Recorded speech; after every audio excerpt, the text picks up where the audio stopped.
तरह भारत मालदीव के साथ भी फ्री ट्रेड एग्रीमेंट करेगा। मालदीव की सुरक्षा को मजबूत करने में भारत सहयोग देगा। इसके अलावा लोकल करेंसी सेटलमेंट सिस्टम के जरिए मालदीव भारत के साथ लोकल करेंसी में व्यापार भी कर सकेगा। पीएम मोदी ने भी आज मालदीव दौरे पर राष्ट्रपति मोइजू के सामने यह मैसेज दिया कि भारत ही मालदीव का सबसे करीबी मित्र है और भारत ने ही हमेशा मुश्किल वक्त में उसकी सहायता की। यानी एक तरफ से पीएम मोदी ने राष्ट्रपति मोइजू को मैसेज दे दिया कि भारत के बिना मालदीव नहीं चल पाएगा। सुनिए एक बार पीएम मोदी। भारत मालदीव का सबसे करीबी पड़ोसी है। मालदीव भारत की नेबरहुड फर्स्ट पॉलिसी और महासागर विजन दोनों में एक अहम स्थान रखता है। भारत को मालदीव का सबसे भरोसेमंद मित्र होने पर भी गर्व है। आपदा हो या महामारी, भारत हमेशा फर्स्ट रिस्पॉन्डर बनकर साथ खड़ा रहा है। मालदीव दौरे पर पीएम मोदी ने मालदीव को भीष्म क्यूब्स भी गिफ्ट किए। भीष्म, जिसका पूरा नाम भारत हेल्थ इनिशिएटिव फॉर सहयोग हित एंड मैत्री है। ये पोर्टेबल क्यूब्स हैं जो मेडिकल इमरजेंसी में काम आते हैं। इसमें सभी जरूरी मेडिकल उपकरण और दवाइयां शामिल होती हैं। जिस तरह मालदीव ने भारत के प्रति दोस्ती जताने में कंजूसी नहीं की, उसी तरह भारत ने भी मालदीव की मदद में कोई कमी नहीं छोड़ी। पीएम मोदी ने मालदीव के दौरे पर राष्ट्रपति मोइजू को 3300 हाउसिंग यूनिट्स की चाबी भी सौंपी। ये हाउसिंग यूनिट्स भारत की मदद से बने, यानी भारत मालदीव के लोगों को नया आशियाना भी दे रहा है, उनकी जबरदस्त मदद भी कर रहा है। इसके अलावा भारत ने मालदीव की सेना को 72 व्हीकल और अन्य उपकरण भी गिफ्ट किए। आप यह भी देखिए कि 2 साल पहले तक भारत के खिलाफ चीन ने मालदीव में जो माहौल बनाने की कोशिश की थी, उस माहौल को कैसे पीएम मोदी ने धुआं धुआं कर दिया। आज मालदीव और भारत का सहयोग इतना बढ़ गया कि पीएम मोदी और राष्ट्रपति मोइजू ने मिलकर मालदीव के रक्षा भवन का उद्घाटन किया। यानी खुद मालदीव ने चीन को बड़ा मैसेज दे दिया कि वो अब भारत से अपनी रक्षा साझेदारी को भी मजबूत करेगा। इधर पीएम मोदी मालदीव को भर भर के मदद कर रहे हैं, उधर मालदीव में पीएम मोदी के नाम की गूंज सुनाई दे रही। मालदीव में भारतीय समुदाय ने पीएम मोदी जिंदाबाद के नारे लगा दिए सड़क पर खड़े होकर। सुनिए मालदीव में कैसे मोदी मोदी हो रहा है।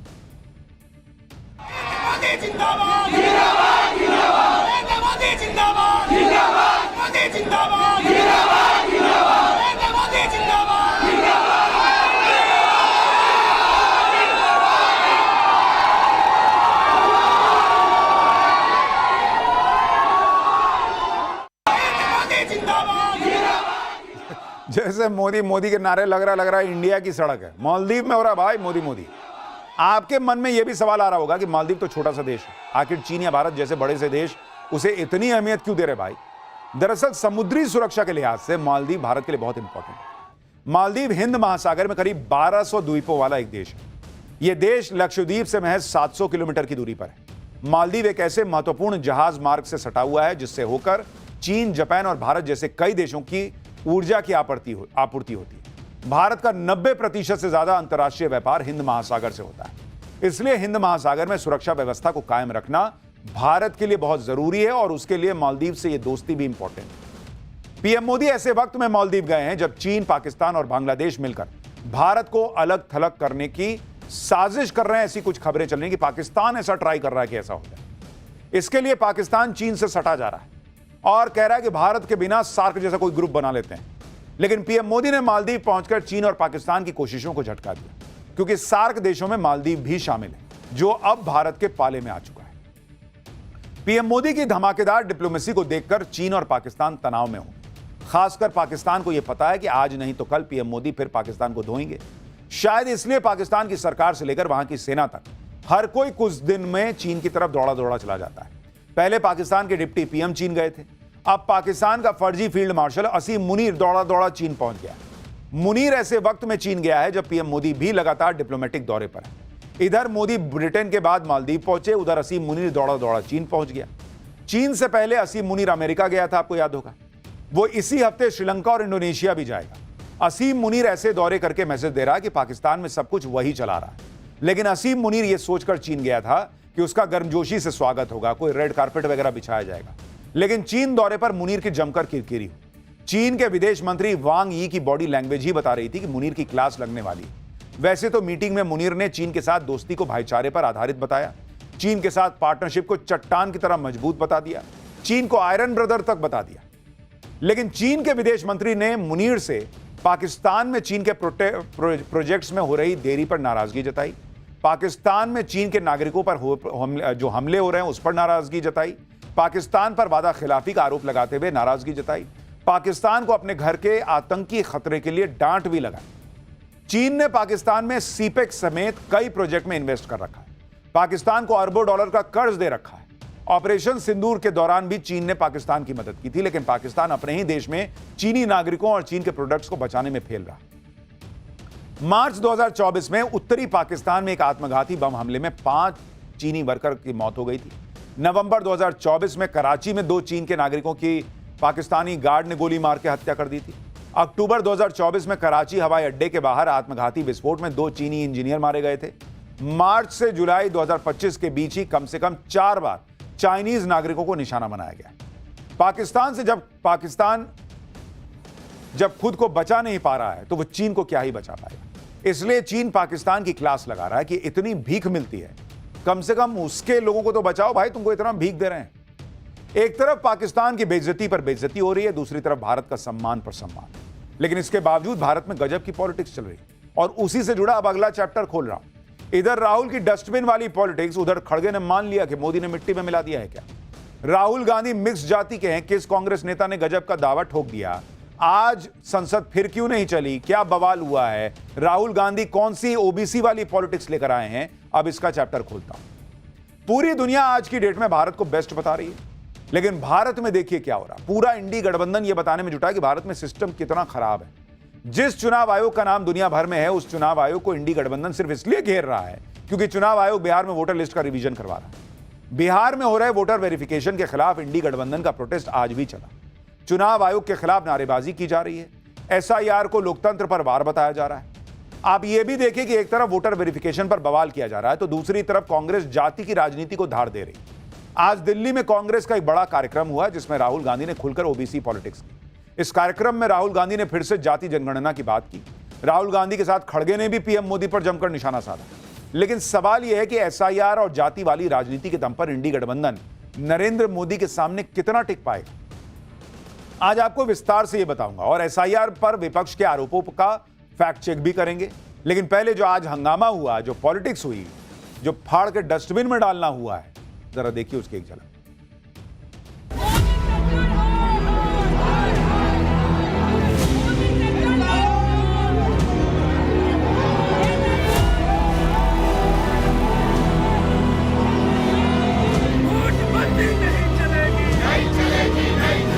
आज यहाँ शपथ लेते हैं, वैसे ही लड़ेंगे जैसे हमारे पुरखों लड़े। सिर्फ ये बिहार के लिए नहीं है, सारे देश में वो रिवीजन करें। अगर मुझे आपकी हिस्ट्री के बारे में थोड़ा सा भी ज्यादा मालूम होता, मैं तभी जाति जनगणना करा देता।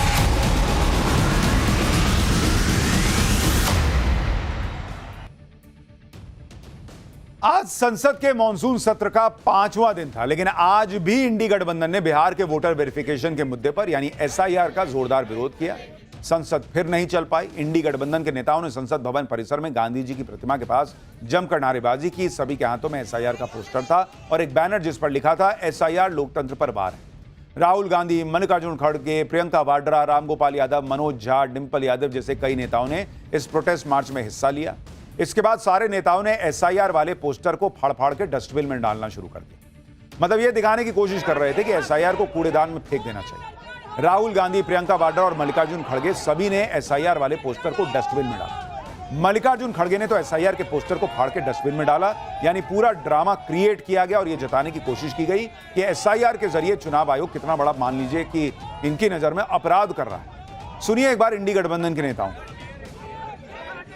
हमारे चुनाव आयोग को ये सोचना होगा कि उसका आदर्श बांग्लादेश का चुनाव आयोग नहीं होना चाहिए। इलेक्शन कमीशन मनमानी कर रहा है क्योंकि सरकार के कहने पे चल रहा है, और जो फ्री एंड फेयर इलेक्शन का जो पूरे देश में जो मामला है, कहीं ना कहीं जो डेमोक्रेटिक सेटअप है देश को, उसको ठेस पहुंचाने का काम ये सरकार कर रही है। वेरी अनफेयर, और ये कम्प्लीटली अपने आप को बेनिफिट करने के लिए बीजेपी कर रही है। इससे पहले आपने महाराष्ट्र में एक प्रयोग किया और लूट की सरकार बना ली, अब बिहार में वही प्रयोग करना चाहते हैं। विपक्ष एकजुट है, हम लूटने नहीं देंगे।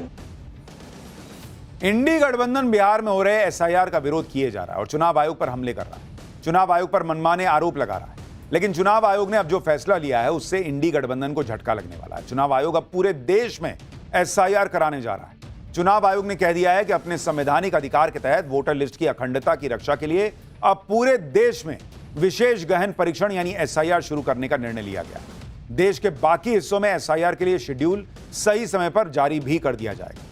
चुनाव आयोग के इस फैसले से इंडी गठबंधन को जैसे करंट लग गया। अभी तक बिहार के लिए हंगामा कर रहे थे, सुप्रीम कोर्ट जा रहे थे, लेकिन अब पूरे देश में एसआईआर होगा और चुनाव आयोग को इसका संवैधानिक अधिकार भी है। ऐसे में इंडी गठबंधन कह रहा है कि बीजेपी डर गई है और अपनी सत्ता बचाए रखने के लिए इस तरह के काम कर रही है। सुनिए मल्लिकार्जुन खड़गे। ये लोग डर के मारे आज ये रिवाइज करने की जो